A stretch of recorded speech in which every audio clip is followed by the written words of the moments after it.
Oh, hello. Welcome. So glad you all are here. We still have some people joining. Such a good turnout. Keep them coming. Here we go. All right, first things first. I think our guest artists would love to see your shining faces. So if you all want to turn some videos on, give us a big wave. That would be wonderful while we get geared up here. I see Max. Max waved. Hello, Max. Ooh, the videos are appearing. Faces just popping out of nowhere. This is so wonderful. I almost have a full screen of faces. They're so close. If we get like, 7 more, I think my whole screen will be filled with faces. Sounds weird, doesn't it? It kind of sounds weird. Okay. Well, we have a lot of people here. This is great. So hello again. It's me, Mr. David. I'm so glad you all are here. Welcome to our special event. We have these awesome guest artists with us today called ARKAI, the ARKAI violin cello duo, and I'm going to let them speak for themselves. They are amazing. They have a lot of things in store for you today, and if y'all are ready, I'll just go ahead and turn it over to you. Are you guys there? We are here. We're here. Can you hear us? Coming through okay? Yes. Awesome. Awesome. Hi, everyone, and thanks. Well, yeah, it's just awesome to be here today. Yeah, so many of you. We see it's like 70 of you in this Zoom room calling. I'm guessing. Well, can someone in the chat give a shout out? Where are you calling in from right now? Because I bet it's not where we're calling from right now. So in the chat, where are you calling in from right now? LA. LA. We got one LA. We got Los Angeles. Lots LA. of makes sense. Bedroom. The most specific of all. Excellent. Well, hey, you get to be comfy and learn things. So where are we calling from right now, Jonathan? Well, we're calling in from New York City, and we're quite close to, well, a pretty miraculous place called Lincoln Center, where, well, the arts are vibrant and all over the place, and we're calling from my apartment. Yeah, so we're so excited to be here with you. We have 2 sessions planned for this afternoon. The first one right now is going to be kind of a more general session, which is, I think, why we have students from all ages and all levels here. We're going to be doing some playing, some talking, some sharing of our stories, and some things that we think are really important, that were important to us and we hope can be valuable to you. And then, after that, well, then the second workshop that we're going to do is all around improvisation. And we'll talk a little bit about that later, but I think we always like to start off with a little music. So sit tight. We're going to play a couple of tunes, the first of which is an original of ours called Patchwork, and then we're going to go straight into a Norwegian fiddle tune. Written by the Norwegian fiddler Annbjørg Lien. Say that name 10 times fast. And it's a tune of hers called Phoenix. Patchwork, our tune, into Phoenix. Hope you enjoy.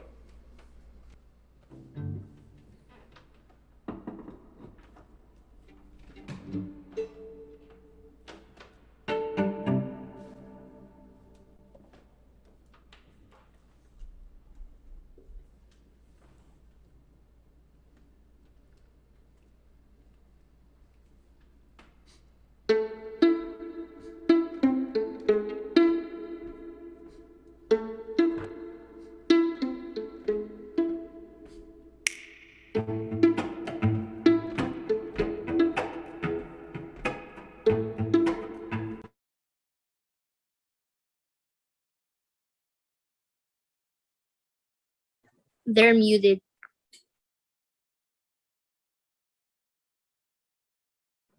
Yes, they are. How did no. we get muted? We were on maybe someone hit the mute all button. Oh my gosh, what happened? I think we got the spoken intro. We probably spoke because everyone was chiming in. Okay, that's funny. Anyways, well, we just have to say we're thrilled to be here, and we want to also give YouTube Live a special shout out. And now,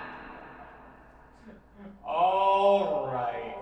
now we're going going to try that Hopefully again. we'll stay unmuted this time. Here we go. This is Patchwork, our tune, and then also straight into Phoenix, a Norwegian fiddle tune.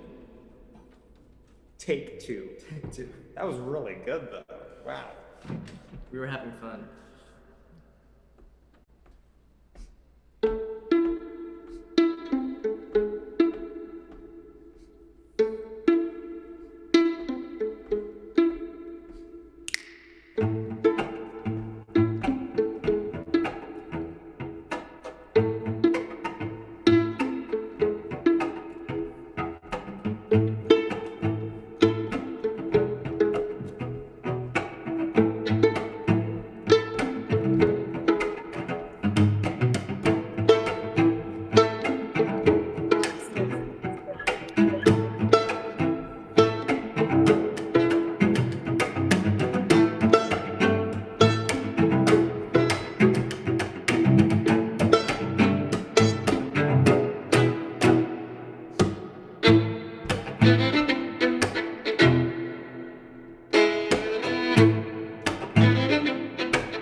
I didn't notice that till the very end. I was like, am I gonna make it? Oh my gosh.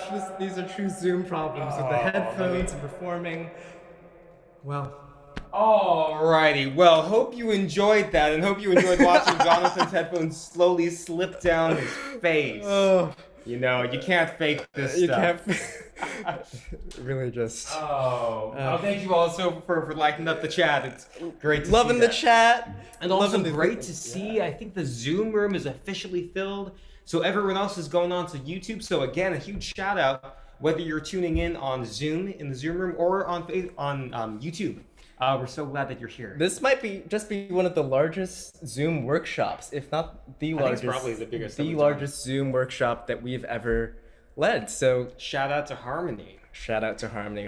We love you guys and all the work that you're doing. And so, anyways, we made it. We made it. I still have my headphones on. those two tunes, and as you can probably tell, you know, we are not maybe your typical violin cello duo, and maybe just again sound off in the comments. We'd love to hear, as you heard those two pieces, Patchwork and Phoenix, what were some of the words that were coming to mind, some of the emotions, things, images or memories or feelings that came to mind. We'd love to know what you were experiencing during that. And I think I saw a comment talking about different musical influences, which is perfect, actually, because, you know, we're not your typical violin cello duo. In fact, we love music from all over the world, and I think it's a mission of ours to kind of channel that incredible diversity into our music. So in that first tune, Patrick, you probably heard some, rock influences, we've heard R&B. Like you could see Philip here kind of rocking out on his cello and acting like almost like a drum kit. With what are those called, Philip? Those are chops. Those are chops. We could talk a lot about chops, but yeah. Anyways, so many different influences, and we write a lot of our tunes, like that first tune, and we also make arrangements of tunes, like that second tune that you heard, Phoenix, from Norway. So during this first session, we really want to just be sharing with all of you just a little bit about ourselves. We shared some music, but we also want to share some stories about our journeys, our lives as musicians who were once your age, not too many years ago, a couple years ago. But some of the things we've learned, some of the things that maybe we wish we knew when we were your age, and we want to leave you with some ideas that are going to come out of our life stories. And then maybe there's some more playing as well. Definitely, definitely. And so, in order to tell our stories, we have to start at the beginning. So, Philip, how old were you when you started to play the cello? I was 8 years old, and actually, I grew up not too far away from most of you all. I grew up in Anaheim, California. So, like you take the 5 down for about 45 minutes an hour, and then that's where I grew up. And started playing the cello when I was 8.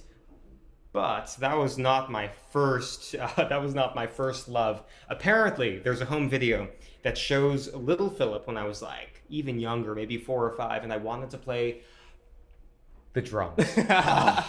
But it was not to be. It was not to be. My parents did not want little Philip drummer in the house. So a few years later, I started cello lessons, and I started with the Suzuki training, which some of you may have done.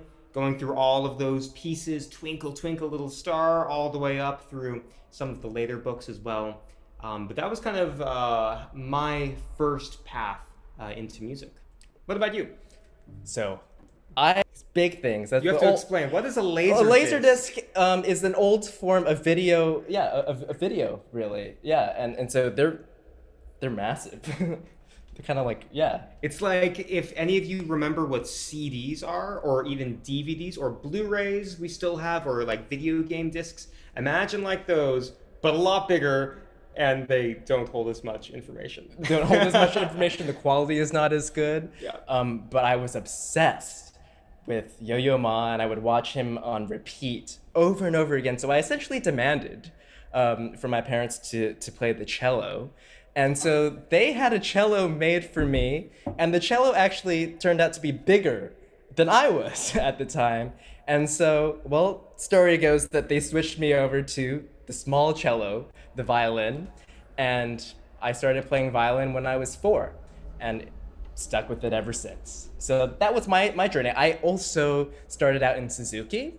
I went through some of the later books. And a lot of my training looked very similar to the training that you're receiving at Harmony. I would go to programs. I would sit in orchestras and youth orchestras. I would take theory classes, ear training classes, all from my young ages up through up through college. Up through college, right? That's a pretty big jump. That's a big jump. So, anyways, Philip, what were you doing? What was I doing? So so I had started. I was playing Suzuki, and maybe some of you can relate to. I was not particularly motivated about music. It was something I did, and I, tried to practice for my lessons, and was also in some small community ensembles, maybe like with Harmony, the programs that Harmony has for you all. But it wasn't until a couple years later I was at a cello camp called the National Cello Institute. Maybe some of you have been there. It's pretty close, down in Pomona, just a little bit east. And it was at the National Cello Institute one year where I saw a faculty concert. One of the teachers was playing a recital in the evenings, and she ended with this incredible piece that most of everything else was classical, sonatas, Bach, suites, but this last piece was kind of this jazz, bluegrassy kind of piece, and it just blew my mind. And I had never seen a musician play with so much joy and freedom, and in a way that caused the audience to also feel that joy. It was infectious. And so that was the first light bulb moment where I went back home and I asked my teacher, I want to learn this piece. And my teacher said, I don't know how to play that piece. And I said, well, can I get the music and teach it to myself? And that was the beginning of my journey of kind of self-motivated music making.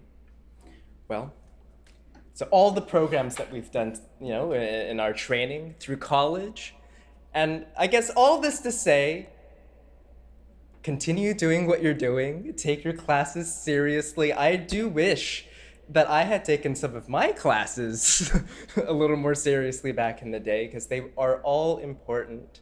And so we're going to talk about a few things that really have stuck out to us and have guided us as we've built a career and built this ensemble.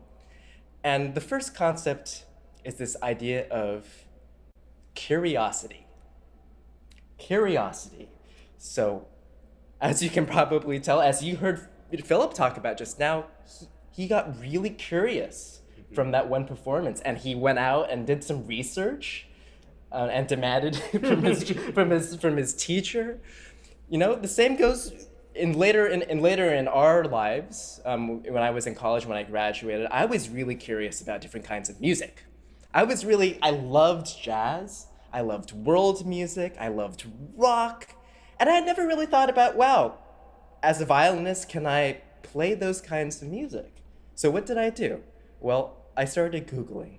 I started Googling jazz violinists. And boy, did a bunch of people show up.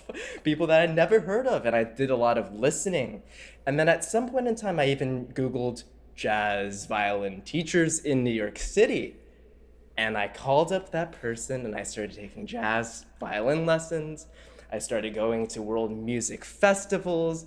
I started diving into this world of improvisation, which we'll talk a little bit about. Creating stuff up in the moment, on the spot, instead of having something printed out that you're kind of referencing. And so that really opened up, well, the possibilities for what I could do on the violin. And that really gave me a lot of joy.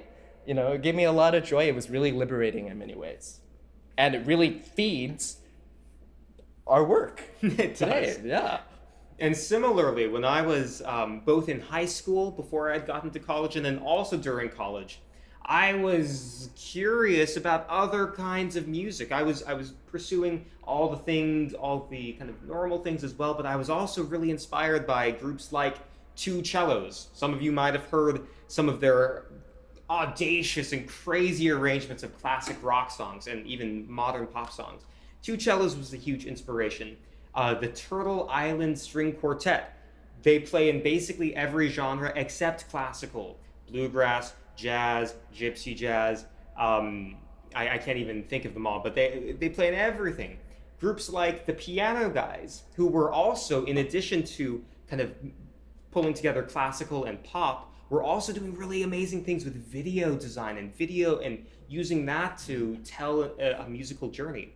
So I was seeing these different kinds of artists, and that was making me curious, wondering what I could do. How could I start taking one step towards that?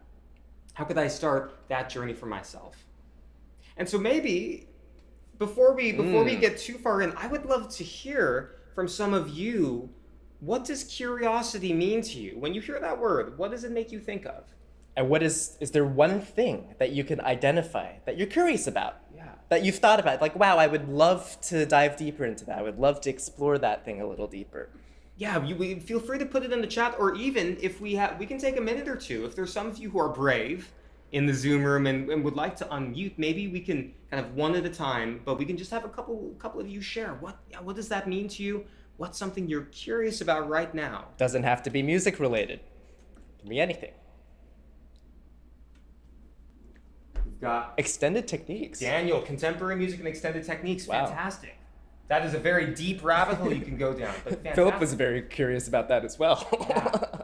What else? There's got to be some more people in this Zoom room of 100 who are curious about something, or even what does curiosity mean to you? Curious about the world. Hey, Yeah. absolutely. That's deep. Trying to do new things and be creative?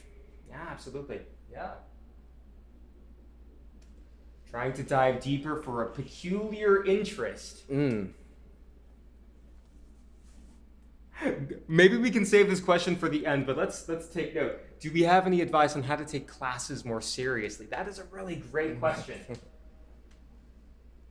And looking into something that interests you. So, Philip, what are some interests that you had outside of music? I think that would help maybe spur something. Yeah, so I was really curious about technology and computers, and what that often looked like was playing a lot of video games. But on a broader scale, it was interest in computers and technology.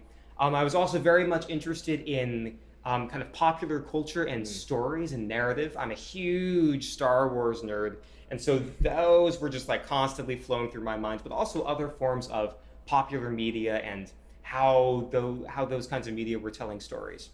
I was also really interested in philosophy and kind of thinking deep thoughts, but that's kind of all these different kinds of curiosities. It's amazing. And for me, I was really interested in music business. I was thinking, well, if I want to have a career in music, I should probably understand the other side of field. And so I actually did a lot of work in administration, music administration management. And I started creating my own concert series and doing all these things, start booking my own gigs. And so that actually, speaking of us as a group, that has really fed our collaboration. All those management skills, booking gigs, getting things happen, that we've gotten a lot through Essential. through my experience. And in this technical age of the last year and a half, when we've all switched to virtual programming, well, I will just have to say I feel very lucky to have someone like Philip, who was curious about that stuff years ago, and so who's really, really knowledgeable. And so we were able to shift from in-person programming to virtual programming very fast. And I just want to say I love some of these comments. Some of them are coming in as private messages, so I won't repeat everything. But we have a really wide. There's some people are curious about all sorts of stuff in this room. I love it. So good. I see one's like singing and playing at the same time. There are some incredible musicians that can do that. I am not one of them. And so just as we kind of, as we land on this first idea of curiosity, I just want you to, for the rest of you, just to be looking at all of what your friends and peers are putting in the chat, and to be thinking about, what are those things for me? What are those things that my teachers don't have to remind me to do it? My parents don't have to remind me to do it. What's the thing that just gets me going, that I'm excited about, that I want to learn more about? Because those are like little diamonds. You're like in the mine, and then you find there's a jewel. There's something that is sparkling, and maybe it's going to need some polishing. Maybe it's going to need some work, but it's something special. Someone I think used the word peculiar. Mm-hmm. So identifying curiosity, channeling curiosity. We're all innately curious in some form. And then, what do you do? Well, the second point that we like to talk about is this concept of listening. And what do we mean by listening? What does that mean? Well, that could mean many different things. Well, at the root of learning, I think, is this concept of listening. For example, when I was curious about different kinds of music, what did I do? Well, I went on to Google, I went on to YouTube, I went on to Spotify, and I started, trying to find some of those artists so that I could learn more, so that I could be more versed in their languages. And it's amazing what technology can do these days, and what you have access to just on your phone, at your fingertips. You can listen to anything. So if there's a kind of music that you just want to dive into, it can be something very peculiar like Norwegian fiddle music. You can find it, and you can learn more. Absolutely. Yeah. Right, and so it's, right, like Jonathan was saying, it's about, once you have that curiosity, it's like, this thing kind of interests me. Then it's about kind of diving in head first and taking in as much as you can. And we use the word listening, but it also can apply to things outside of music, right? If we think of, let's take another example, like, let's just take technology and like live streaming, something that we've probably a lot of us have been doing a lot more technology, whether or not we like technology or not. But something around listening with technology just means learning as much as you can about it. It's going on and watching 10 YouTube tutorials about how do I do this thing? How do I build a better setup in my room? How do I what are all these people doing, and what can I learn from them? Or if it's something like cooking. Yeah, I've watched a lot of cooking shows, and actually they're all over Netflix now and all these other platforms because people watch them so often. And you watched so many tutorials when it came to how do you set this up, how do you do that? I thought you were going to say cooking. Yeah, not cooking. Yeah, but so it's about taking in a lot of information, a lot of music, a lot of practice, right? We might even think of this like in a way on our instruments. Part of it could be even practicing, but it's about kind of just taking in as much information as you can. It's about doing the thing over and over and over again and just filling your mind. It's like being a sponge. Yeah. You got to fill that sponge up. And so listening is so important. So after you identify your curiosity, let's think about this concept of listening. What is that one thing that you can do to actually get started, to start exploring? What's that one thing that you can listen to kind of dive a little deeper? And so we really encourage you to take that next step. Yeah. A lot of the time, at least when I was younger, I was curious about tons of things, but then, it was just hanging out in the back of my head for many years. Yeah. Like some... Yeah. No, and I'm just saying it now, and then I started playing catch up, and I wish I had started that years ago, so.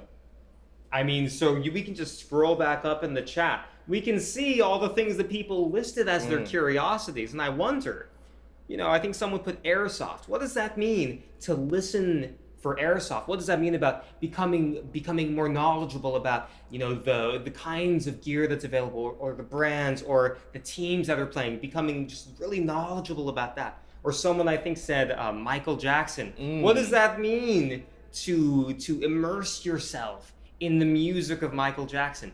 There are so many ways that this can look like. There's not just one formula, but it's a direction. It's a decision. I found this diamond, this jewel. Now, how do I move forward with that? How do I start polishing it, turning it into something more than just a curiosity? So for Philip and I, improvisation was a big one. We were curious about it, and then through camps, through a lot of listening, and through just a lot of work, really, and practice, we're no longer just curious about it. We're actually more versed in the language, and we can actually share it. And that's the third point that we want to leave with you, this concept of sharing. We all have something to share that's unique with this world. And so for all of us, it's about identifying that thing, and then to go out, to kind of leave your shell and to share it with people, because the world is a better place when we're all kind of leading from this, I would say this very generous kind of concept of sharing. Yeah. And I think there's kind of two reasons why sharing is important. And one of them, like Jonathan was saying, is because the world is a better place when we are giving, when we're living out of a posture of giving to others and sharing. But then there's another reason, I think, and it's that sharing and the process of actually putting yourself out there is actually one of the keys to learning. It's like through I'm sure your work with Harmony Project, you don't just practice a piece of music and get in orchestra and chamber groups and just practice your music and then leave it, right? You practice it so that you can perform it. And in the performance, I bet we could listen to your stories all night about ways in which performances were like really hard or really scary, but then you got through and you learned something from it that you would never have gotten just by practicing. Mm-hmm. Sharing is a way that we continue to learn. It's a way that we kind of begin the cycle again, that we kind of get to the next level. We go up the next belt color in martial arts, is by that sharing and by putting what we've done out into the world for others. So, curiosity, listening, and sharing. Those are 3 points that we just want to leave you with, and we hope that you can think about them and act upon them. And hopefully you can share with everybody once you've done all of that. And so, COVID, this pandemic, was a really tough time for all of us. And for Philip and I, all of our concerts got canceled, but it also opened up time for us to get curious again and to spend time exploring, new sound worlds. So we're gonna have a little set change here because, drum roll please. The sound worlds we are talking about are electronics. Electric instruments, baby.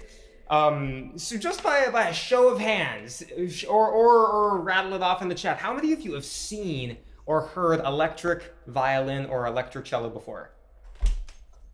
Have anyone? By a show of hands, have you? No, I've seen some shaking heads. No's. Any yeses? Oh, a lot. A lot. Oh, Cool. Where are you? You're hip. Where are you hanging out? I want to hang out with you. All right. So these were pretty new. I mean, we had seen electric instruments before, but we never played them. But they were always on kind of our curiosities. One of the things that we knew we wanted to do. And so, as Jonathan was saying, during COVID, we had time. And so we became beginners again. And you watched a lot of YouTube tutorials. We watched a lot of YouTube videos. And in fact, Philip created YouTube tutorials for me to learn more. Because why? Because he's the techie in the group. And that's one of the ways that I'm sharing, right? I've done a little bit of listening, and so I share. And then through that sharing, I continue to learn, and we continue to learn and grow. And I think we can sit here and talk about electronic instruments all day long, but I think it's time for some play. Let's do some play. We've been talking a while. We'll talk about these afterwards. So we're going to play an arrangement of the Swedish jazz guitarist Eric Sonderlin's tune, Grandmother's Dream. And while we play this, I want you to be keeping your ears out, especially if you've never heard an electric violin or electric cello before. What's different? Keep that in mind. We're gonna ask for your comments and your thoughts afterwards. All right, here is Grandmother's Dream.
I love this. There's makes me feel like, and I think it's a little happy bear. Now it makes me feel sad. Yeah, I know, it's a real roller coaster. How awesome was that? Was that pretty cool? Pretty cool. Pretty cool. I think we think it's pretty cool. We get And they hyped. also look really cool. It was very good. Oh, thank Yes. you, thank you. Love it. Oh, and someone complimented us that our headphones didn't come. It was lit.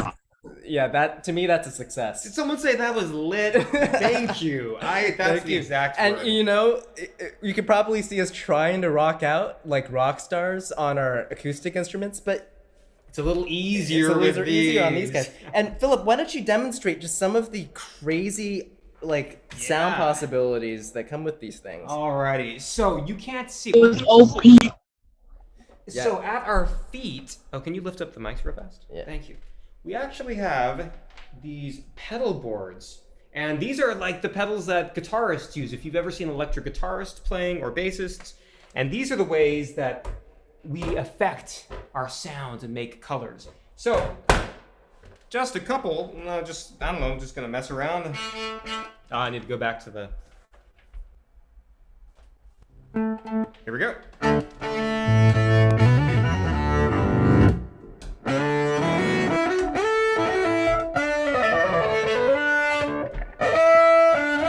And then we can do something like...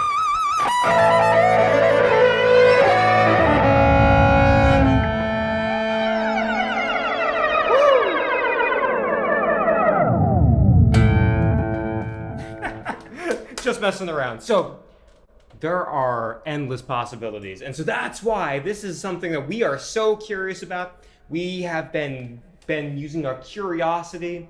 We've been listening a ton. And now we're sharing, right? We've gone through all these same 3 steps. And so we hope that you might just keep reflecting, you know, whether you put something in the chat and shared or whether you kept it more private. Like Jonathan was saying, everyone is curious. We can cultivate, we can develop our curiosities.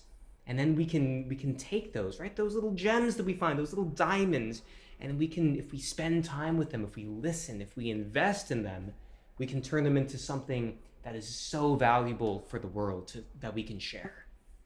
And you're gonna find what you love doing, and you're gonna be leading with that, you know, and that's awesome. That's just awesome. And so, if you like these electric instruments, you're gonna be hearing a lot more when we have our concert. Yeah. In a couple weeks. I Is that believe right? it's I know, Next week? My sense of time is all I over think the place. it's the 29th. On the 29th. Yeah, so we're doing, I'm not sure if you all are aware, but the Harmony Project is doing the whole summer concert series, which I think is about to kick off or has just kicked off. And we're kind of pulling up the tail end to that. We're going to close out the summer concert series on July 29th at 5 p.m. And I'm sure your teachers in Harmony will be sending some information about that.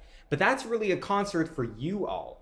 For the Harmony community, for you and your families and your teachers. And it's kind of just a celebration just to be able to enjoy some music. You'll get to hang out with us a little bit more and you'll already know us. So you're in the club. But we're going to be sharing so much more music, so much more on both our acoustic and these electric instruments. So you just got a sneak peek. Yeah. So imagine, an hour of that, and actually more original tunes, more tunes from around the world, more of these bad boys right here. Anyways, it's gonna be awesome.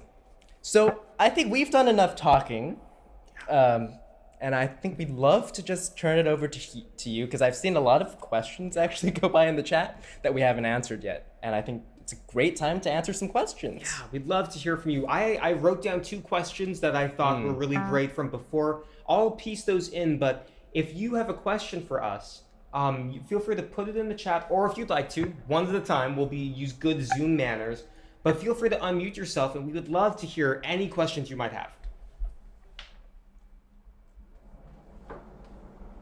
All right, we have an easy first question from Grace. Why is your duo called ARKAI? Well, It's a story. we're good at many things. Coming up with names is not one of them. And so we have this Google Doc that's pages long with just terrible names. Really bad ideas. Just so many bad ideas. And so finally, Philip. Yeah, we came up with ARKAI. Yeah. And actually, it's a little bit academic and nerdy. It comes from a Greek word that was in a class that I was in. Someone asked about taking classes seriously. It was a class I was in, and it's a word that means source of action. You might think like a spark or a cannon going off. And we thought that was a really that meant all the things that we wanted to be as musicians and as a duo. So thought it sounded cool, thought it looked cool, and the meaning was right. So ARKAI it was. And thankful for that. I love this question. How do you deal with nerves before performances? Who did that come from? Daniel. Daniel. And you know what, Daniel? I don't know if deal with is the right word because I still have nerves. I still have nerves almost every time I perform. I would say the thing that I've kind of come to realize is I've accepted them. And I've learned how to kind of like flip it in a way to think about, well, I'm actually excited. It's actually coming from a source of excitement, and I'm just going to enjoy the process. I'm going to enjoy the experience because chances are that everybody sitting in that audience is out there to support me, not wishing me harm, or wishing me, yeah. So I think for me at least, that was a huge kind of change of mindset and now we perform all the time and I still get nervous, but it's something that I'm comfortable with. One kind of analogy that I might give to you all around that idea of the feeling doesn't go away, but it's what we do with that feeling is, for those of you who have been on roller coasters, I find it's a very similar feeling. I used to be terrified of roller coasters, and that feeling that you would get when you're at the top of a hill and you know you're about to go down, that feeling of, I'm really scared of this. It's the same. I've now come to love roller coasters, and the feeling is still there, but now it's an excitement. I know this is going to be a thrill. It's going to be kind of uncomfortable, but in a good way. It's the same feeling, but I know how to handle it differently. So if that's a helpful example for those of you who maybe have been on roller coasters, the feeling might not go away, but it's how do we think about it? All right, I'm sure there's a lot more questions. Is learning the electric violin and cello hard or same like the original? It's not easy. I would say, in addition to just violins like this and cellos like that, they have 5-string instruments too, so it's like adding another component. I would kind of, correct me if you think this is wrong, Philip, but I would it's like learning another technique, on your instrument. With electric instruments, you have this entire world of techniques and different things that you can do. The same way that, learning your acoustic instrument, you learn sautille, spiccato, pizzicato, and you can apply all those things to this violin. But now think about it and adding another layer, adding many different layers, and now we're talking about manipulating sound effects and many and other things. Yeah, it's really interesting. The acoustic instruments have certain rules that they operate by, right? I'm sure as you've learned in your lessons, right? If you hold the bow at a certain angle to the string, the sound will be like this. And if you hold it at crooked, it's going to sound different. If you hold it with a good bow angle, it operates by certain rules. The electric instruments operate by different rules. And so it's it's a strange challenge to kind of learn what those new rules are so that, right, we can be expressive with them, because that's the end goal, is we want to be expressive with the instruments, but they play by different rules. So we have to learn those, and it takes time, and it takes a lot of listening. I like this question. Do you use the same bows for the electric instruments? Today, we're both using our wooden bows for this. Sometimes, I see Philip using his carbon fiber bow for the cello. Sometimes I use my carbon fiber bow. Doesn't really make a difference. It just depends on the carbon fiber bow. Yeah, it depends on the bow. My carbon fiber is actually a little bit too heavy, so I'm gonna try to get a lighter one because it actually tires me out. But oh, there's these. Were you guys shy at first? Can we talk about? Yeah. I was shy at first. How do I classify myself? Extroverted, introvert, kind of swing both ways. And I'm definitely shy. more composed naturally. But I felt like actually through performing, I've opened up a lot, and actually just doing ordinary things like hanging out with friends and being social, throughout my life, and actually in the business side of things, like getting to meet people, I've come out of my shell in many ways. So that's kind of how I got over my initial shyness. Yeah, and I'll say like both of us are introverted. Like both of us, like when we're working together, it can be pretty. Neither of us are bouncing off the walls. We speak less. But I think, and I'll speak for myself, we were talking about curiosity, listening, sharing. That idea of sharing, where you show up in the world for other people, like what we're doing right now. We are in this Zoom call for you. We are putting our energy forward for you. And that's something that we've learned how to do as performers. We've learned how to do that on a stage. When we're networking and we're talking with people, we show up for them. And so even if your natural temperament is one that's a little bit more reserved, I would encourage you, think about not about being, oh, I'm a shy person or I'm a not shy person, but how am I showing up for the people I'm with, for my friends, for my family, for my orchestra members? And I think that concept plays really well into this other question: is how did you become famous? There's that question.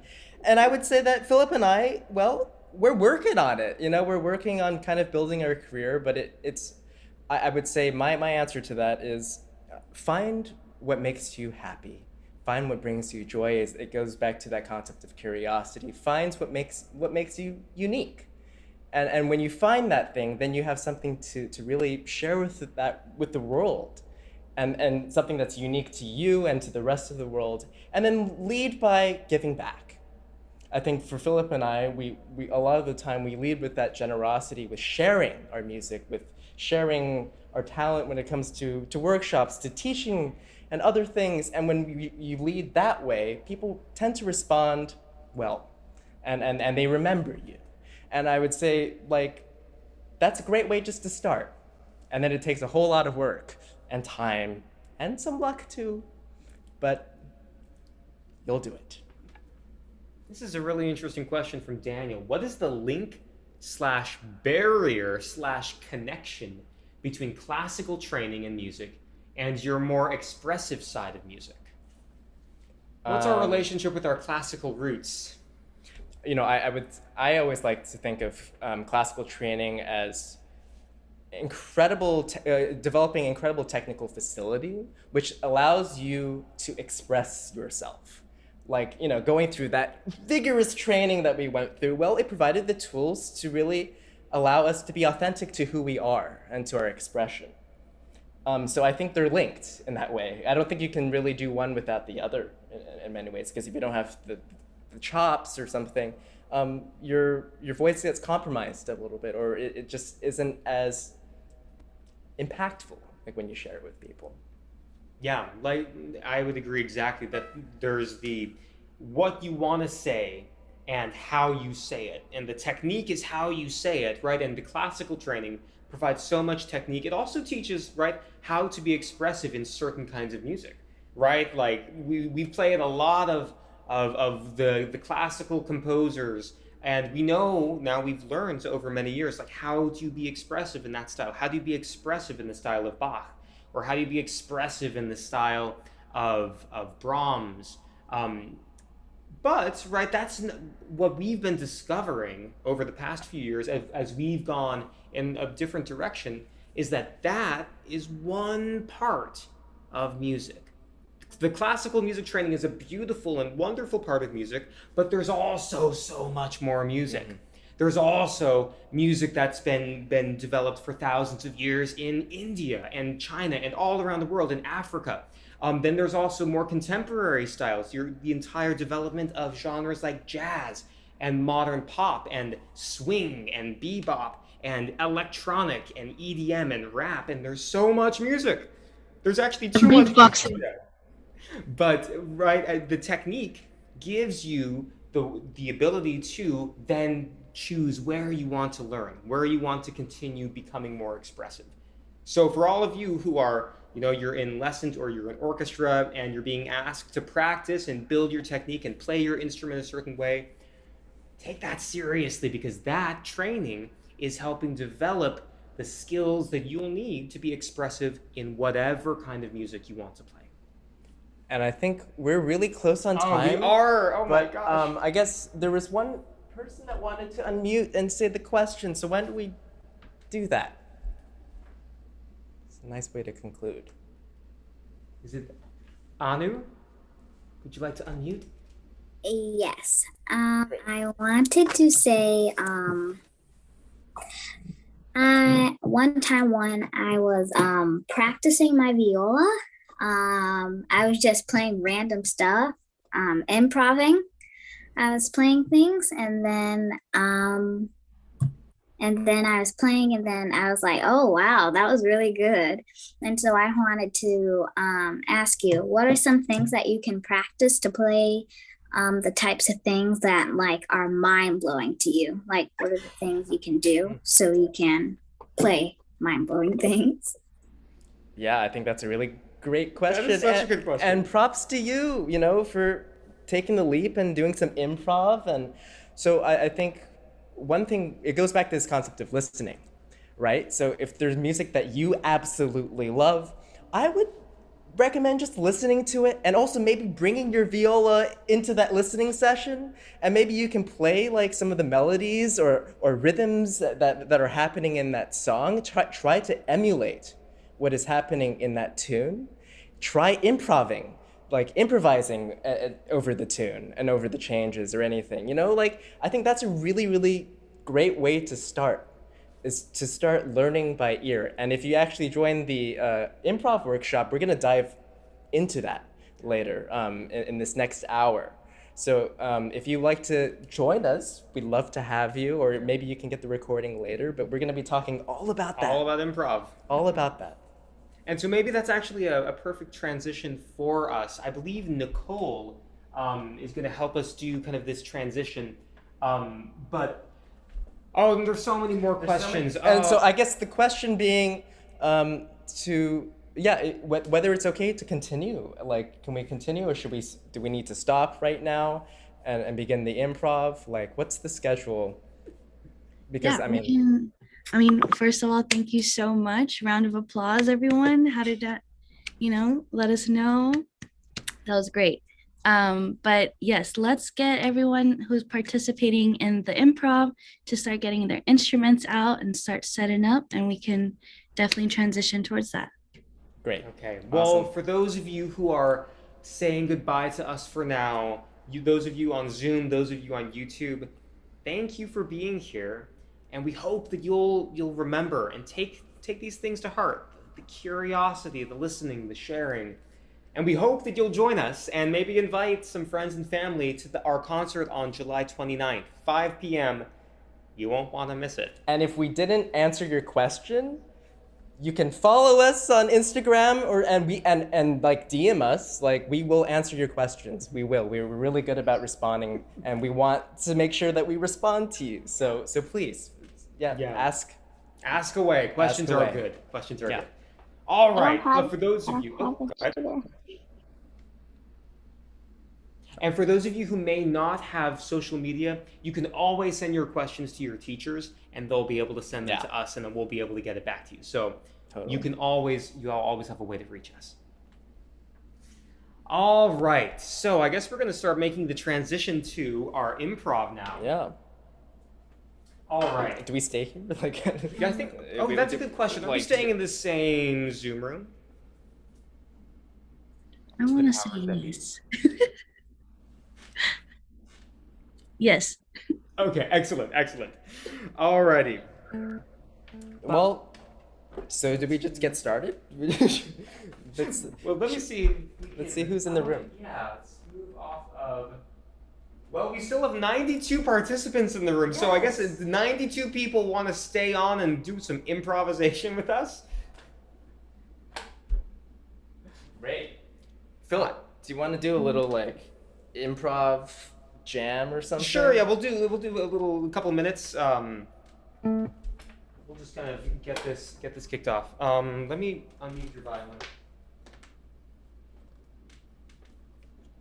And we have a couple student leaders helping with improv, right? Is that my understanding? If you're a student leader, go ahead and raise your hand. Oh yeah, it'd be great to see student We're gonna do leaders. the gallery view. Perfect. Enoch, I see a hand up from Enoch. Yeah, raise that high. Great. High and proud. Feel free to do the Zoom raise hand because it'll also put you in front. Daniel. Perfect. Great. Awesome. Yeah, so Yeah, so maybe we can. You have the signal? Nope. Signal for you. Where are you?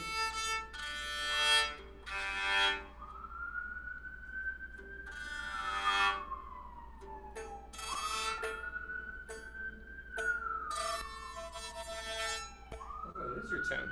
Dude, my instrument's kind of screwed up. Uh-oh. Can we use the Do you want to just use your acoustic?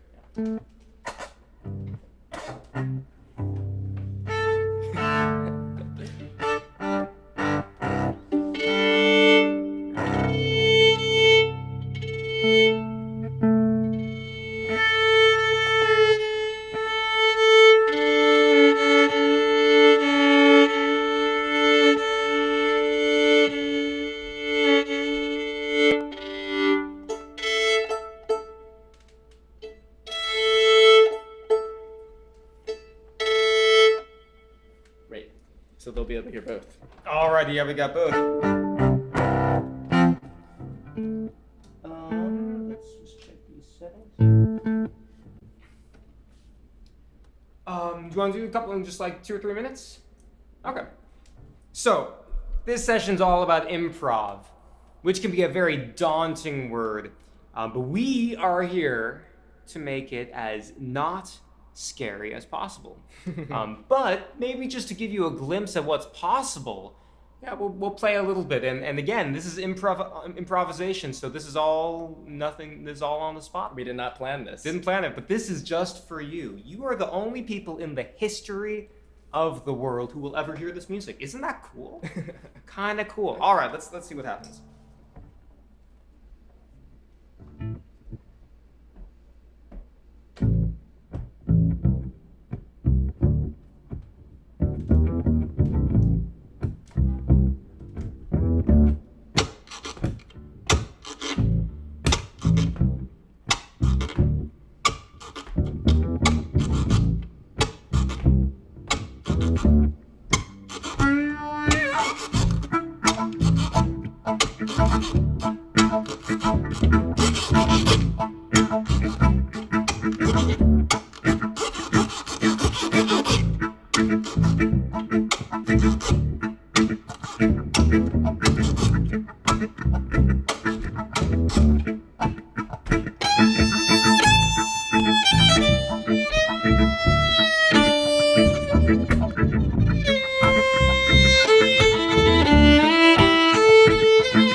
was a tune that we're gonna call the Harmony Project Jams. The Harmony Project Jam. So, What do we think? yeah. We got some claps, we got some smiles. Great. All right. Hopefully, we've bought enough time for people to figure out if they're staying or if they're going. Awesome. So yeah, what just happened? What just what just happened? So, when we talk about improvisation, again, it can be really mystifying and kind of, how does that happen? But we're here to, again, tell you that improvisation, or to kind of make it as simple as possible, and I want to give you just a one really easy definition, or one handle into improvisation. Improvisation is making your own musical decisions in real time. You know what I love about it? Is that, like, no one can be like, actually, I heard that before, and that's wrong. Yeah. Yeah. Because it's right. There's no right or wrong. There are just better decisions that you can probably make, actually. Yeah. And another helpful way to think about it is that we improvise all the time. Mm-hmm.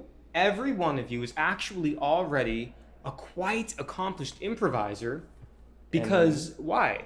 Well, we're improvising right now when we're speaking. Yeah. Right? When you have a Live. conversation with someone. Unless you sit at home and think about every exact thing that you're going to say, which I hope you don't. But So life is improvisation, and conversation is such a good example of that. Yeah. And so we could say, in the same way, right, that if you were speaking, if you're chatting with your friend, there's no wrong thing to say, but, right, if you have, if you know the language really well, right, if whatever your first language is, or if you've been studying in your classes, your vocabulary words, right, if you know your language very well, then you can speak more clearly. And maybe you won't have to back up and correct yourself when you're trying to, speak with your friend. But there's no wrong words per se. So in the same way with improv, right, we can practice, we can improve our skill, we can become more skilled at improvisation so that we can say what we want to more quickly and more expressively. But we can do it at any level. And I would think the biggest concept in improvisation, the one that we should start with, is this idea of listening again. Yep, back to listening. I waited just now to hear what Philip was going to do, and then I listened and I responded. So with you all, as we just take our first kind of, dip our toes a little bit into improvisation, we'd love for you to, grab your instruments. And we should tune also. We should tune. That's actually tune. And then we'll get the excitement going. Yeah. That's all tuned. So All Philip right, will here's play an an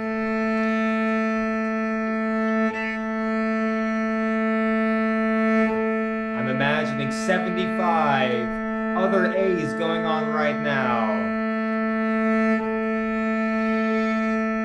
I'll play this for another 15 seconds.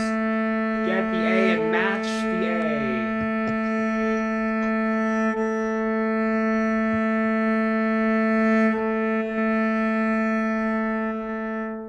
And then I'll just give a D for good measure as well for you string players. Just we have 2 strings that are tuned. Here's D.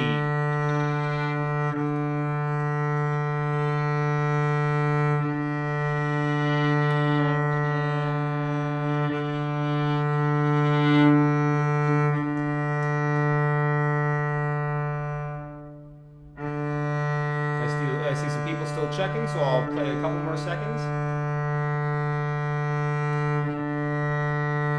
All right. I love this. We have string players. We have wind players. Yeah, let's scroll I through love this. We still have 70 people in here. It's great. Wow. Alrighty, great. So, We were talking about listening. talk about listening, and I think it's a perfect kind of segue to what we're about to do. So we're gonna play stuff. We're gonna play a few notes, and we want you to repeat exactly what we do. And so in this exercise, do you want to act as the leader, and I will act as the follower? Sure. And so let's first listen to what Philip has to play, and then we're gonna be keeping time. Yeah, I'll put on some time. Philip will put on some time, and then we'll essentially repeat exactly what he plays. And so you can follow me So I will be your leader when in that activity. So fear not, we aren't even improvising yet. Right now, we're just playing Simon Says with music. Simon Says. And to keep it kind of just to help put some boxes around this, we're going to be playing everything in the key of D major. D major. So just as a reminder, that is the key that has F sharp and C sharp in it. Let's just review that scale really quickly. Yeah. So we have D, E, F sharp, G, A, B, C sharp, and D. So everything we're gonna play is using those notes. So hopefully that's in a nice position for our string players. I hope for some of our other instrumental friends. In flat instruments, that's our E major. Oh, that is a nasty key. We do a different key? Maybe. Would G major be too nasty for the violins? No. All right, we'll go one string down for all of our string players, and we'll keep everything in G major to help our wind playing friends. So let's check out G major. It's basically like D major, but we just hop over a string, F sharp. All right, so it starts on G, A, B, C, D, E, F sharp, and G. All right. Hopefully that's Awesome. a nice in between. All right. So now, And let's do.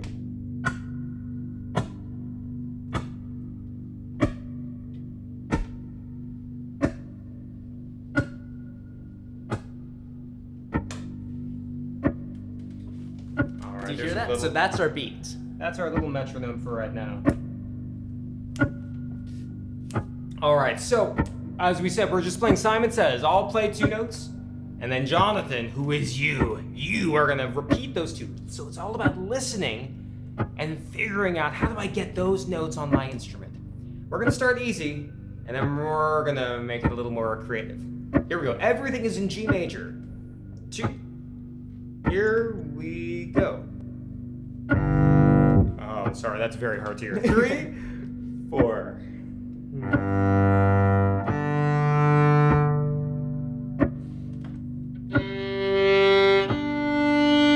Keep listening.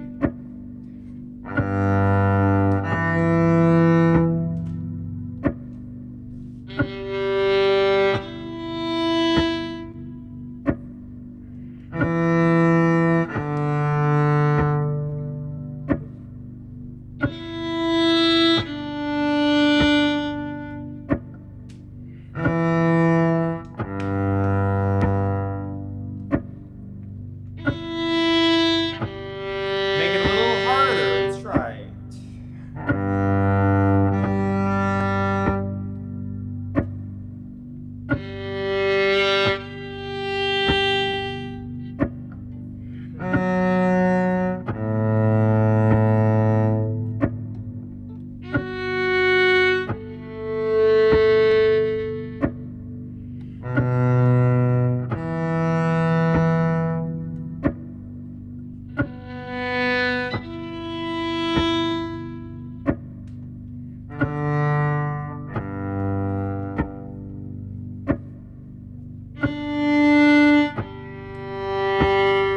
Okay, with the show of hands, can we get a thumbs up for? Was that okay? Maybe a fist to 5. Fist to Was 5. that too? Was that a or a that was too difficult? Thumbs up. Middle. Okay, we got a couple middles. Yeah, because some of those leaps were. I told you I was getting tricky. He was getting a little tricky there. Okay, I'm gonna do. Yeah, let's swap. Now I am the student, so we're gonna listen to Jonathan. We're gonna put on our best listening ears, and then we're gonna just repeat and listen for the notes that he was playing. For some of these tricky leaps, I'll encourage you. Listen to where the note, whenever he starts a new phrase, is it higher or lower than where he ended before? Always keep listening through the phrases. All right, let's try it.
Great job. Thumbs up? Did that feel good? Ah, look at all those thumbs up. Good. Okay. So, let's just say the obvious. What was Jonathan just doing right now? He was improvising. We were just playing Simon Says with him, but both he and before we were both improvising, right? This might be kind of mind-blowing, like someone said earlier. Improvisation doesn't have to be crazy fast or really hard or really flashy. Improvisation is just making your own musical decisions in time. We were making a decision within one scale, right? We all decided that we were going to just play in G major. Those are the only notes that we're allowed to play, but then we decided this is our tempo, and then we made our own musical decisions with those kind of constraints. So I think now is a perfect time, actually, for us to demonstrate a call and response. Yeah. Using the same rhythm. And this time, so just observe this time, and then we'll turn it over to you. But Philip will play something, and then I will play something, and then we'll turn it back to Philip. Yeah. And we each have 1 bar. Mm-hmm. Or 2 beats, right? Yes. Or the 1 bar, one full bar, cycle. Yeah. four beats. And importantly, we aren't doing Simon Says anymore. Now we are listening to each other and responding to each Yes. other. And then we're going to turn it over to you. Here we go. So just listen. 1, 2, still G major. 3, 4.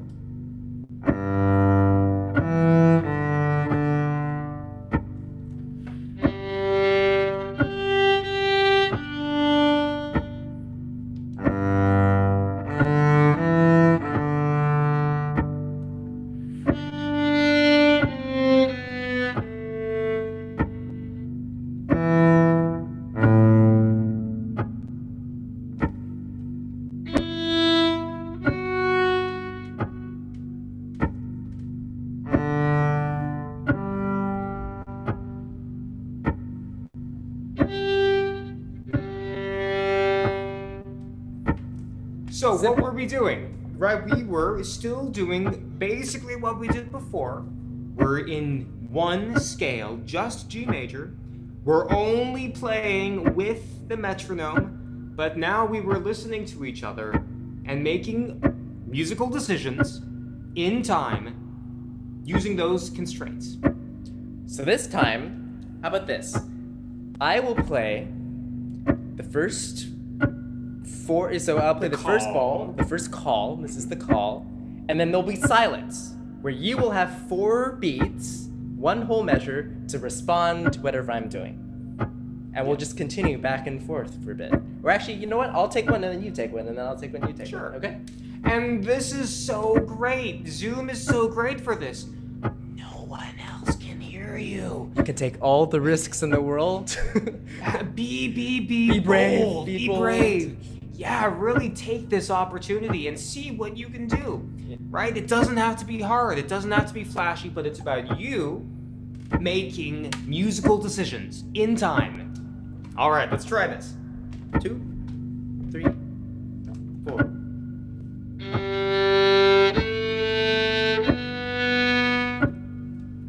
One, 2, 3, 4.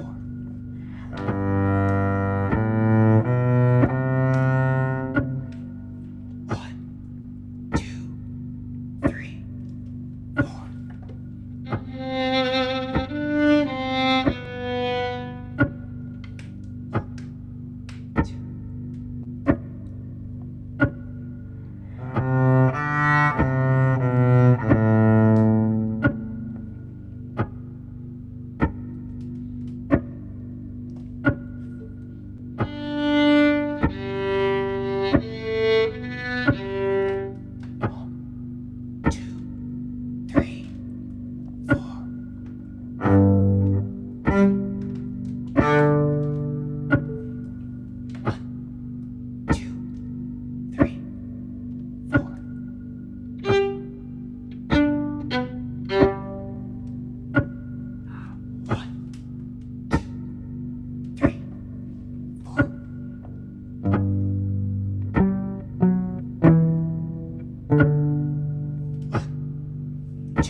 All Great. right.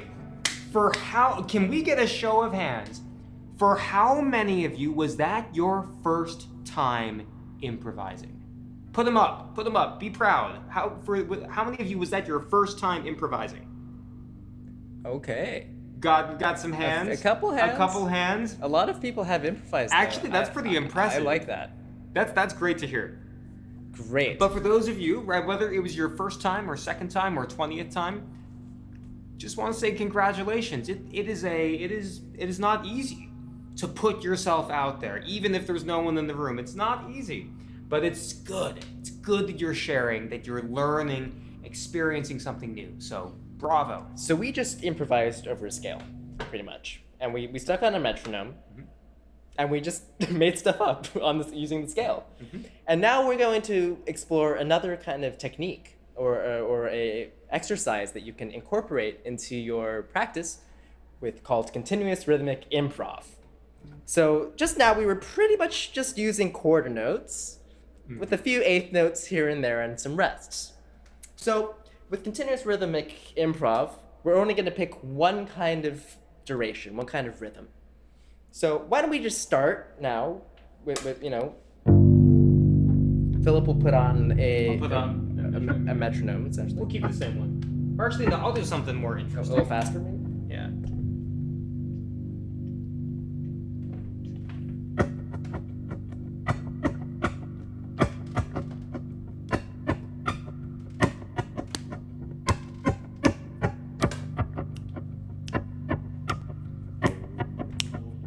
This is our quarter note. So using G major, let's only play quarter Can we start notes. with half notes? Oh, let's play half notes. Yeah, okay. Let's do only half notes using G major. Okay? It's kind of a free-for-all. Pick your note. So, here, the constraint is that you have to keep playing. You always have to keep playing, but you only have to pick one new note every 2 beats. Right? That's actually, well, it'll be easier when we're playing it.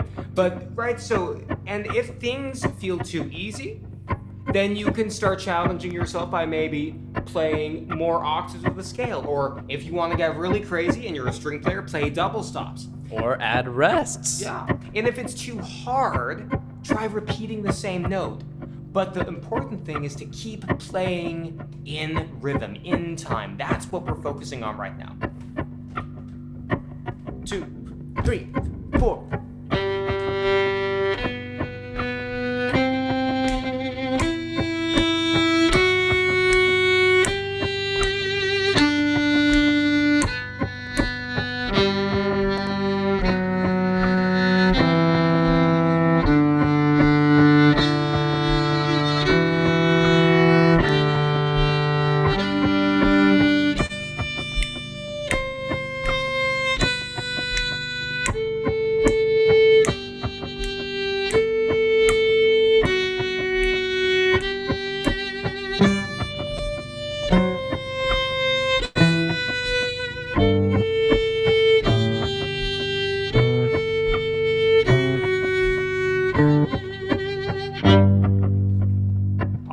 Let's take a little thumbs up, thumbs to the side, fist to 5.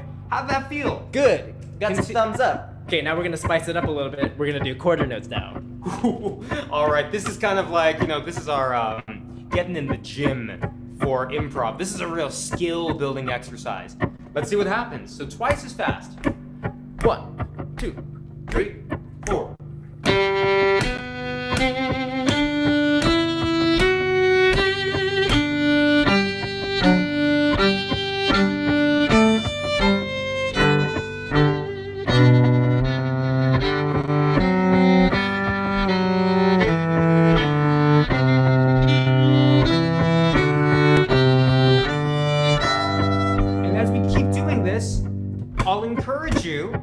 If things are feeling a little easy, how can you make this continuous rhythmic improv beautiful, melodic? How can you make really nice melodies just with quarter notes?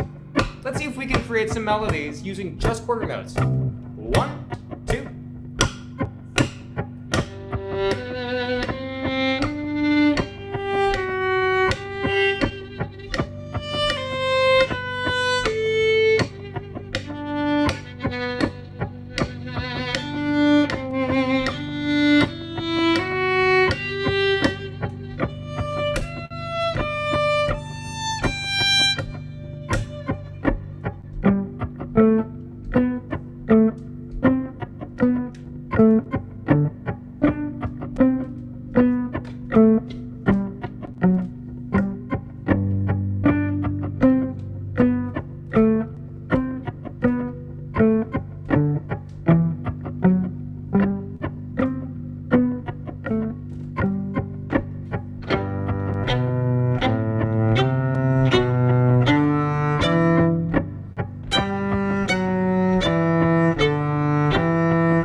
pause there because you probably just noticed, Mr. Jonathan and Mr. Philip, I thought you said continuous.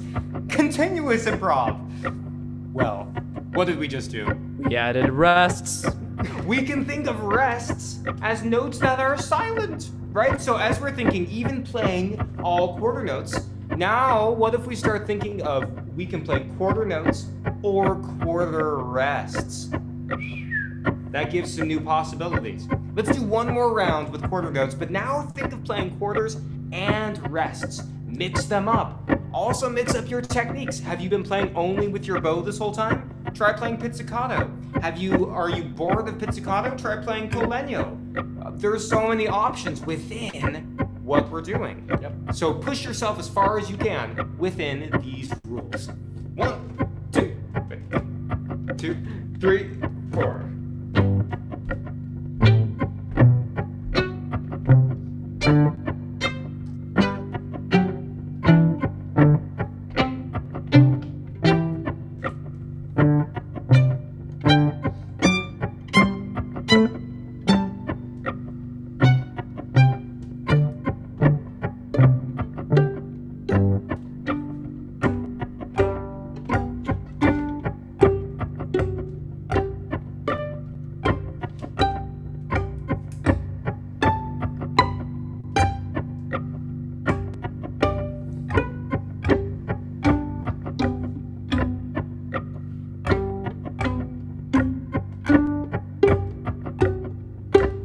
All right. How did that feel? Thumbs up? Thumbs up, thumbs down, thumbs side. Good? Can we, let's take it up a notch. Are you ready for level 10? I don't know if it's level 10. I just called it level 10. It's gonna be fast. Let's see. All right, we're gonna do eighth notes now, yeah? And again, if this starts getting kind of crazy and you're like, I'm falling off the bicycle, repeat the notes. You can repeat the Just notes. stay on the same note. As long as you need to, right? That's still continuous improv. And if it's too easy, I don't think I have to say much about how to make this harder. Start playing arpeggios, playing double stops, play mixed pizzicato and arco, play harmonics, whatever you want to do, right? The thing with improv, you can do it at whatever level. Here we go. Eighth notes, and let's put in eighth rest while we're at it. 2, 3, 4.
Take a breath. Oh my word. How do we feel? Was that a workout? Was that exciting? Wow, we got a lot of thumbs up here. You all are troopers. Y'all are troopers. All right. We've hit a checkpoint. In the chat, I want you to sound off. What are you feeling right now? What are you learning? What are you thinking? What's making you feel awesome and what's making you feel tough? What's going on in your heads right now?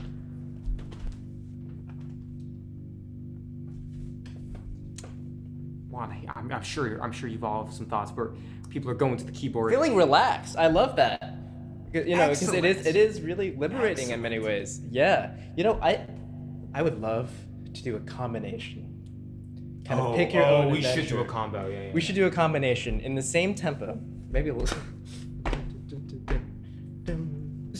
Okay. energetic. Great. Enoch says it feels great to not be Playing the right rules. to not focus on playing the right notes. That's Exactly. right. I Right? love it. It is so liberating. And I want you, just really quickly, I want this feeling that you have of liberation. You can take this back even when you're playing, your string quartets or playing an orchestra. The feeling that there is actually more freedom for you. Even if there's notes on a page and there's dynamics and there's a conductor, there's still probably more expressive freedom for you than you might think. And so remember this feeling and take it wherever you go. I love it. I felt professional because I thought my music was kind of good. It is. Mm-hmm. All right, so we'll do one last one. We'll do a combo. So now we're gonna do a pick your own adventure. Play whatever, but stay in tempo. So you can play half notes, you can play whole notes, quarter notes, eighth notes, whatever you choose.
Woohoo! Now that's starting to sound like some Real music. right? Alrighty. Yeah. Good stuff. How did that feel? Good? Some good thumbs You were up. all improvising and making up your own stuff just now. With no, limited parameters, but you were channeling all these different things that we were just kind of tiering, right? Terracing. And again, just to kind of to bring it back how we got there, right? Just a couple minutes ago, we were just playing quarter notes back and forth together. It probably felt pretty basic for many of you, and that's okay, right? But the ideas that we built from were exactly the same each time. We just went up a level of technical difficulty, but the idea was exactly the same. Improvisation, I'm going to say it over and over again, is just you making your own musical decisions in time. But that can be at whatever level. It can be whole notes. It could be quarter. It could be at a certain speed. It can be in a certain scale or not in a scale. And you can do it all at home. You can just add it to your morning routine or whatever, your scale routine. Just turn on a metronome, put it at a speed, and decide, okay, well, now I'm going to be doing the scale that I was just playing, but now I'm just going to be playing, improvising in that scale in quarter notes or in half notes, you name it, and work your way up. Work your way up so you're really starting to challenge yourself, and then put it all together. And I'm hearing a drone. The drone was still on, yeah. Yeah. But Well, I think it's time for one more exercise, right? Drone? Drone, then 3? Or we'll do just drone? Yeah. Back on the drone. Drone. Goes. Wait, let's do that. There it is. That's a nice thick drone. So, this is called the drone. When you have one long note that kind of goes on for eternity, so that is a G. And that's a great kind of reference point for us as we improvise, in G major. And so now, what we were just doing was rhythmic improv. And now we're going to try free improvisation in G major. So using that scale that we were just using, think about, now we don't have time. But let's try to craft a solo. And so let's talk about crafting a solo. What do you do when there's no sense of time, Philip? Well, so let's bring it back to kind of an analogy that we were talking about before. We were talking about a conversation as kind of a way to think about improv. And maybe we can think of that, but I also am thinking of specifically something like a scene from like a film or from a play or from any sort of narrative or a story, right? If you have a scene, a good scene is going to take you on a journey of some sort. The journey might be, there's a conversation with 2 characters, right? Maybe I'll just unabashedly show my love for Star Wars. Maybe it's a conversation between Han Solo and Luke Skywalker, and maybe they're in the Millennium Falcon and having a little banter, right? But there's a scene there, and any good scene is going to have an arc. It's not just going to stay flat the whole time. It's not just like, hi. No, there's going to be dialogue, there's going to be tension, and then there's going to be a release of tension. There's some sort of resolution. Or maybe you think of it in like a I don't know, I'm thinking of a Shakespeare play or something, but there's going to be a build and then a decline. And so what does that mean for us in music though? How do we take that idea of, okay, well that's what it means in a movie or in a play or in a book, but what does that mean musically? So musically, we have a number of tools at our disposal. The first being range, where we are on our instruments. So if I'm thinking about, let's think about this arc. Let's say we're gonna start kind of low, and then we're gonna go high, and then we're gonna come down. And that's just one shape. We can also just go high, we can go the opposite direction. There are many ways of crafting an arc to a story. Now let's say for the purposes of going up and coming down again, we can start low on our instruments, go up and register, and then come back down. That's one thing, so that's range. The second being rhythm. I can start off really, really slow, and that will have a certain amount of tension, quite relaxed probably. And then as I want to build tension in the solo, I will increase the duration of my notes. Or decrease the duration, right? Make them faster. Sorry, yes. I will make them faster, and maybe I'll do both of them together. And there are other things that you can do with that, including, well, think about what kind of techniques are you using when you're crafting the solo. If I wanted to make a kind of metallic solo, I might start doing more spiccato as I try to gain intensity. And that will give a kind of edge to it. And so anyways, those are 3 things. First being range, second being rhythm, and the third being extended, or just techniques in general. Yeah. Can we hear an example using each of those parameters? So maybe we can hear an example of what is a solo that really just kind of for an example that just uses range to build it, to tell its story. Then what's a solo that just uses rhythmic duration as its kind of primary way of making its story? And then what's one way that technique can use that? Well, naturally, rhythm is going to creep into the range one. Probably. Yeah. Here's an example.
So I kind of combined a couple of things. Another one was dynamics. So there's a lot, right? There's all these different things that we can think of. Some of the things that Jonathan was not having to think about, something that was set, were the notes he was playing. Did you notice that? He stayed in G major the whole time. So as we're thinking about improvisation, again, I want to encourage you. Think about the things that you're not going to change, right? In our practice before, we were practicing by saying, these are the only rhythms we're going to work with. This is the only scale we're going to work with. Find those things that you can say, I'm going to just not worry about those because they're going to be the same. Because I want to work on other things. I want to work on using range, or I want to work on using changing rhythm to make this improvisation happen. So, let's take a turn. Let's try one of these. So, Philip and I will hold the drone so we won't kind of interfere with your exploration. But let's start low on your instrument, and let's build, let's get higher in range, and then let's find a way to come down, kind of like I just did. But now it's your turn. And again, this can be flashy, but it doesn't have to be. It can be complicated, but it doesn't have to be. Whatever skill level is within your means of playing is where you should be practicing your improvisation. Don't try to be more fancy than you can at this point. That's not a bad thing. Play within your means, but practice being expressive within those means. All right? Great. We'll Ready. go for about a minute, or maybe 30 seconds. 30 seconds. All right. Ready? Start low.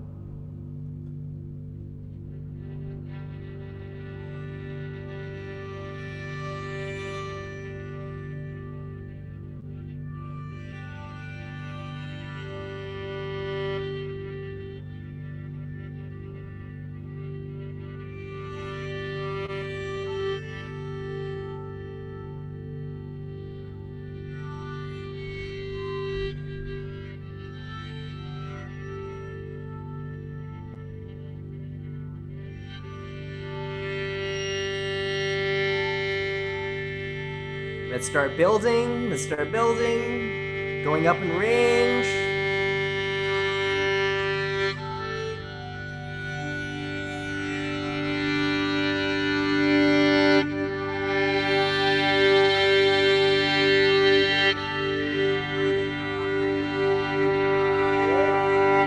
And start coming down.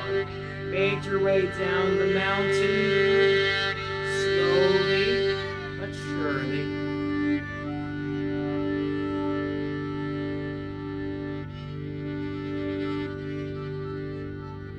And come down to rest.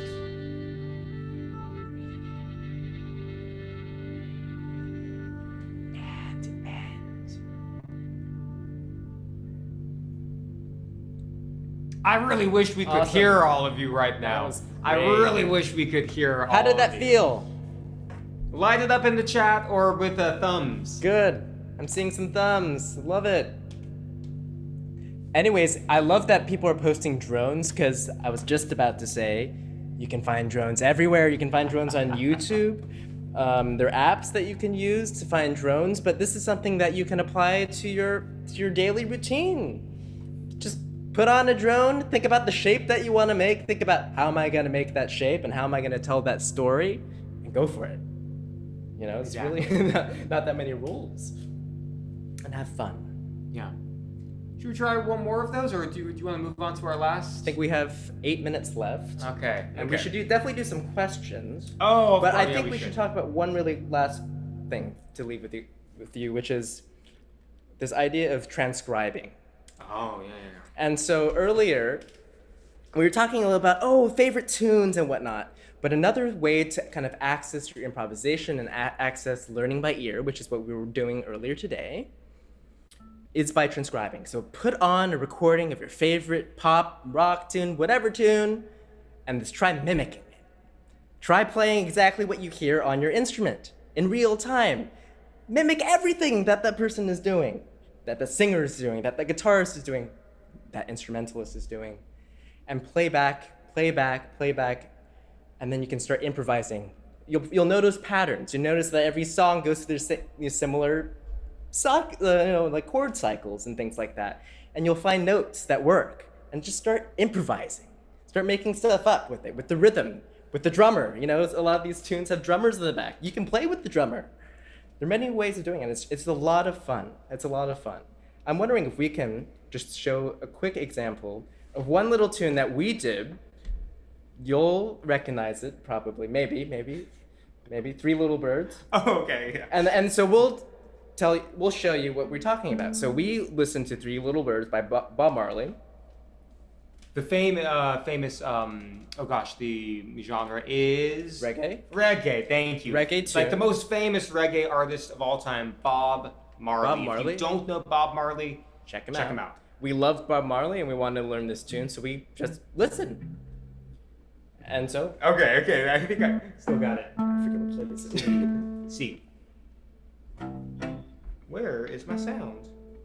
My sound disappeared. There we go.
Small little example right there. Super little tune. We took a couple bars from that tune, we looped it over and over and over. We mimicked it on our instruments. Philip learned the chords. I was just playing the melody primarily, and then we started jamming. We started improvising. And it's a lot of fun. So think about a tune that you love, turn that tune on, and enjoy, you know? And so just to kind of bring it back, and then we'll go to questions, but to bring it back to our first hour together, the three ideas: curiosity, listening, sharing, completely applies to this as well, right? Hopefully, if it wasn't there before, hopefully this time with us may have sparked a little bit of interest, curiosity as to what you could be, what you could, how you could express yourself as an improvising musician. If that curiosity is there, then don't let it just stay there. What is that next step? What is the thing that you can do? How can you start taking in as much as you can, listening, so that you can keep building on that curiosity? And then eventually you want to get to the point where you're sharing. Doesn't mean you have to be an expert. You don't have to be the best in the world to improvise, but you just got to get out there, share it, because that's also the way that you're going to keep getting better. Totally.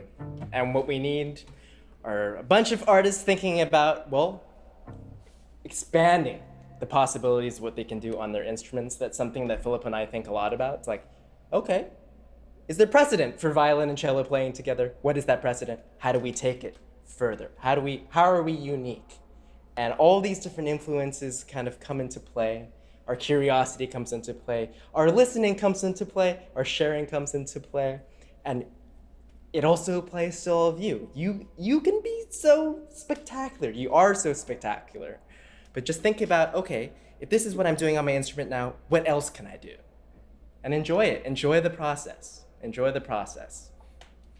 Yeah. All right, we have just a couple minutes for I think Couple probably a questions. bunch of questions. How long have we been playing? You know, we've been playing together for about 3 years now. So, not that long, actually. Not that long as a that group, long. yeah. How did we meet? That's a slightly longer story. The short version is that we met. Jamming. Yeah, we actually. met improvising at a conference, Yeah. and that was the spark. We saw that each other could improvise, that each other came from classical backgrounds, but that we were each exploring different musical interests, and that really drew us together. And that's one thing that I will say about improvisation is like, when you learn how to improvise, you suddenly have all the tools to start collaborating with other musicians across genres. You know, it's amazing. Like, we've been able to jam with rock musicians, with DJs, with people from around the world, as opposed to just playing in orchestras and chamber groups, or like what we were traditionally doing, which is also great. But think about, oh my God, I love those tunes, I love those things. What if I explored them a little further and I started improvising? You too can be playing with them. Yeah. Any last questions? Any last things you're curious about? Of course, you can always send questions to your teachers to send to us, or you can reach out to us directly on social media. If there's nothing else burning, I think going once. I don't see any more questions. Going But twice. I, All right. right. We'll turn it back to David.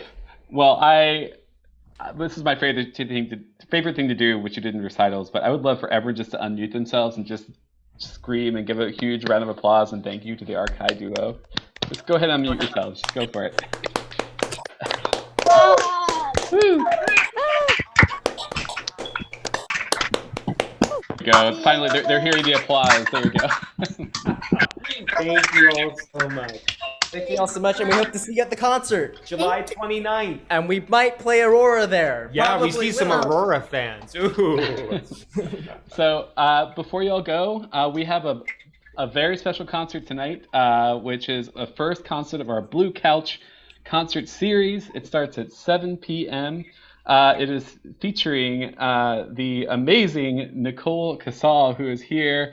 You can probably see her camera, her pink hair, she's waving.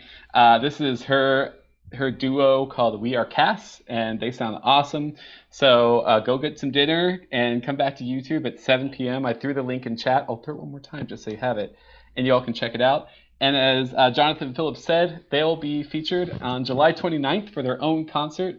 Very special concert they're doing for Harmony Project. So we would love for y'all to tune in and check them out. And again, I want to thank you guys so much for being here. I learned a whole lot. I know everyone here learned a whole lot. This is such a great way to just mark our first week of summer programming. I think I just can't thank you enough for being here. We had a blast. Yeah, and also just everyone just go make music. Do what they said, go listen to stuff, go transcribe, and just like enjoy your instruments. So that's it for today. So check out the concert tonight, and then tomorrow we're back to the different times. So beginners at 4, musicianship at 4, group 2 or the group B, that's at 5:20, and then the 6:40. We'll send you all your messages, you'll get it all. So have a wonderful night, and we will see you all later. Thank you. Bye, everybody. Bye. Bye. Bye. Thank you. Thank you, ARKAI. Thank you so much. Mr. David, Yes, sir. I'm gonna be busy at 7 p.m.